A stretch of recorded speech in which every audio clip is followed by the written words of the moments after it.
Pihak Rusia dan Ukraina merilis perkembangan angkatan bersenjata dalam 24 jam terakhir. Tribun Timur, Sabtu tanggal 19 Maret mengutip media resmi terverifikasi, dua pihak menyebut misinya sukses.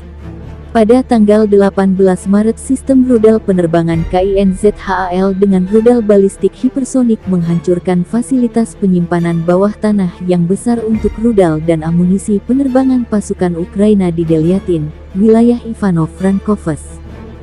Sistem rudal pantai Bastion menghancurkan radio dan pusat pengintaian teknis angkatan bersenjata Ukraina di Veliki Dalnik dan Velikodolinskoye, wilayah Odessa.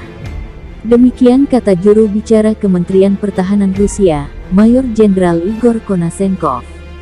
Secara total, sejak awal operasi militer khusus, 196 kendaraan udara tak berawak Ukraina, 1.438 tank dan kendaraan tempur lapis baja lainnya, 145 sistem peluncuran roket ganda, 556 artileri dan mortir lapangan, serta 1.237 unit kendaraan militer khusus telah hancur, kata Majen Igor.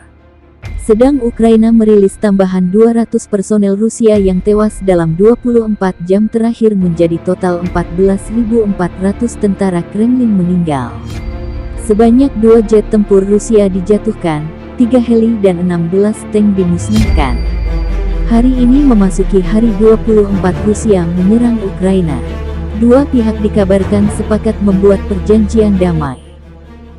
1 Buk M1, 1 radar guiding and targeting station, 3 multiple launch rocket systems, 12 missile and artillery weapons depots, and 43 areas of military equipment concentration.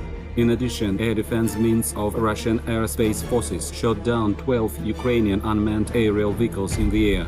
In total, since the beginning of the special military operation, 196 Ukrainian unmanned aerial vehicles, 1,438 tanks and other armored combat vehicles, 145 multiple launch rocket systems, 556 field artillery and mortars, as well as 1,237 units of special military vehicles have been destroyed.